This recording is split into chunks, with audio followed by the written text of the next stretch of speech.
Bonjour à tous, on va s'intéresser ici à l'application ArcGIS Insights. ArcGIS Insights nous permet de faire de l'analyse visuelle self-service, c'est-à-dire qu'on peut soi-même aller se connecter à toutes sortes de données et les assembler pour créer des représentations visuelles de nos analyses. Cette analyse visuelle, elle se fait assez simplement en 3 étapes. On va d'abord sélectionner nos champs avec les variables qui nous intéressent. Avec un drag and drop, on ajoute ces champs dans l'espace de travail. Et enfin, on peut interpréter ces données sous forme de graphique, sous forme de carte. Voilà ici à droite, qu'est-ce qui se passe quand on ajoute avec un drag and drop des champs à notre espace de travail. On a le choix entre une carte, un graphique de différents types ou une table.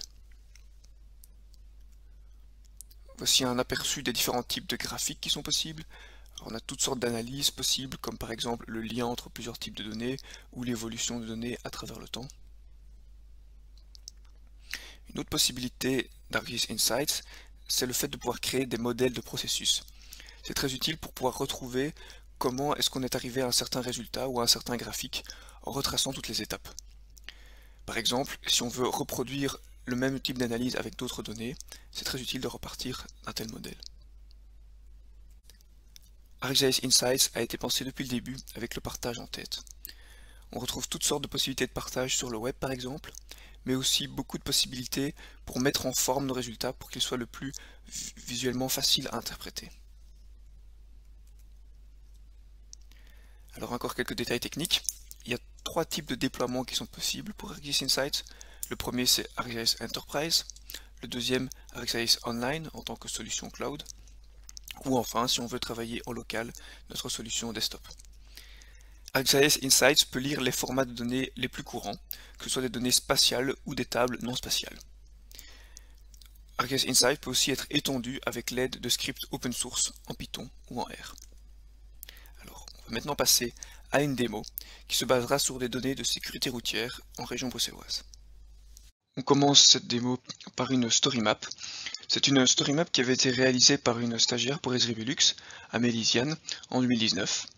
Elle s'était intéressée à la situation des accidents de la route dans la région bruxelloise et avait pour cela utilisé ArcGIS Insights pour analyser les données, et puis ici une story map pour présenter les résultats. Alors l'avantage d'une story map, c'est qu'on peut ainsi intégrer du texte, des images, des graphiques, mais aussi d'autres éléments plus interactifs, comme par exemple des éléments d'ArcGIS Insights. Donc vous voyez des images, du texte, et maintenant on arrive sur les premiers éléments interactifs, une carte et un graphique qui vont être liés entre eux. Tous les deux ont été réalisés avec ArcGIS Insights. Vous voyez l'intérêt, on peut cliquer pour de l'interaction au milieu, et ensuite on pourra aller filtrer les éléments. Donc notre carte ici à gauche, elle nous indique le nombre total d'accidents par commune en 7 ans. Le graphique à droite, le nombre d'accidents à travers le temps. Alors c'est quelque chose de très fréquent qu'on peut sélectionner et filtrer comme ça d'un graphique à l'autre. Alors un autre exemple de graphique qu'on peut réaliser dans ArcGIS Insights et aussi intégré dans une story map, c'est ici une heat chart qui nous permet d'afficher le nombre total d'accidents à travers le temps, les heures et les jours. Comme ça en un coup d'œil on peut voir quels sont les moments les plus dangereux de la semaine, c'est-à-dire la sortie des écoles en semaine. Alors encore ici une intégration entre un graphique et une carte, et puis enfin la liste des sources qui ont été utilisées pour cette analyse. Alors cette story map elle est publique, et donc je vous invite à aller la regarder. Il y a encore beaucoup d'autres éléments que ceux qu'on a montrés, d'autres graphiques, d'autres résultats. Alors comment ça a été réalisé? On passe ici au workbook, c'est-à-dire au projet si vous voulez, ArcGIS Insights. C'est là qu'on va retrouver toutes nos données, tous les graphiques, toutes les analyses qui sont toutes enregistrées dans ce même endroit sur ArcGIS Online. Vous voyez ici. Alors toutes les données sont affichées sur la gauche, toutes les tables, toutes les couches feature layer qui ont été utilisées, et à droite c'est plutôt les cartes et les graphiques. Alors quelque chose qui est pas mal dans ArcGIS Insights, c'est qu'on peut utiliser une série d'onglets en dessous pour aller séparer nos analyses. Donc, par exemple, séparer une analyse spécifique sur les écoles ou spécifique sur la localisation des autres analyses. On peut comme ça les mettre en forme et ensuite les partager. Et vous retrouvez à chaque fois à gauche les couches de données liées à ça. Alors on peut passer à la vue d'analyse, à la vue de modèle, et là on peut retracer tous les processus qui ont abouti à nos graphiques et à nos cartes finales. Donc on voit à gauche les datasets d'origine, ensuite les différentes étapes qui ont été suivies, par exemple des filtres, des buffers, de l'agrégation spatiale, et enfin à droite on aboutit à nos résultats finaux. Donc c'est très utile pour retrouver ce qui a été fait. Alors la vue de page par contre nous présente une vue plus proche de la vue finale. Enfin on peut voir ce qui se passe quand on crée un nouveau workbook, donc un nouveau projet. Alors il faut commencer par choisir notre source de données.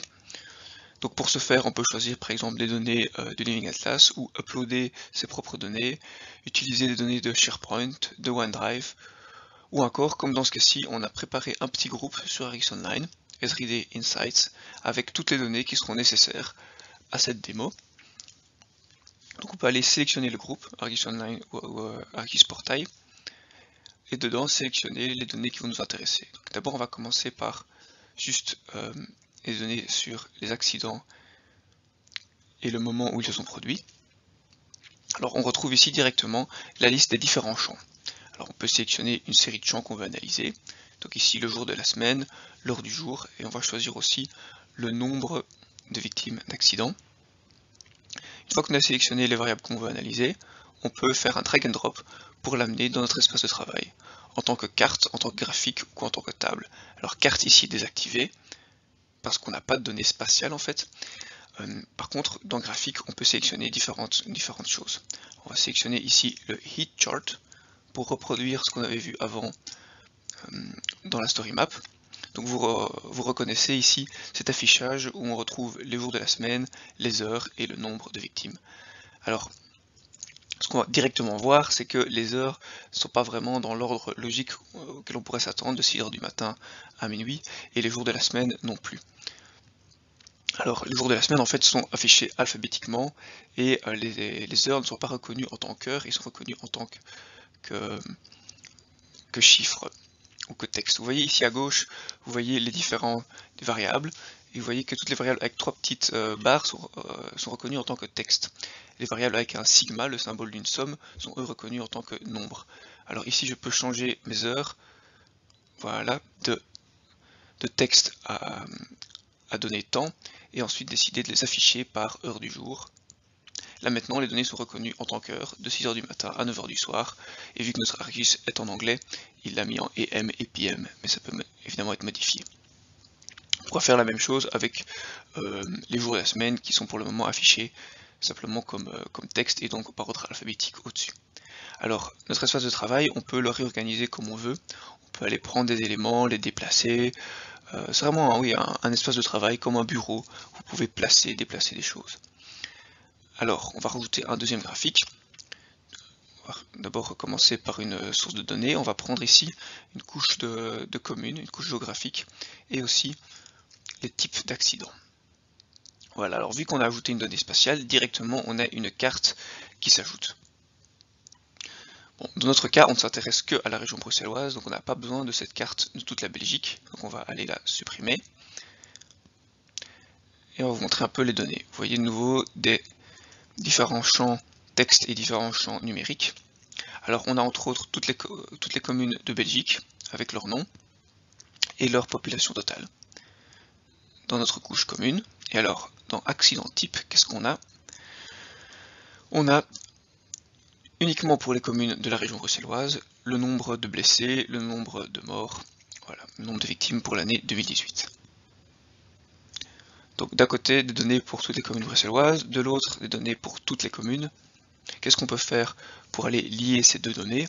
Eh bien on peut faire un join. Donc ici on a un petit bouton créer de relation. On va aller choisir les deux tables qui nous intéressent et choisir un inner join afin de ne garder que les données communes, c'est-à-dire que les données de la région bruxelloise. Alors, qu'est-ce qu'on voit ensemble? Eh bien, le nom des communes. Voilà.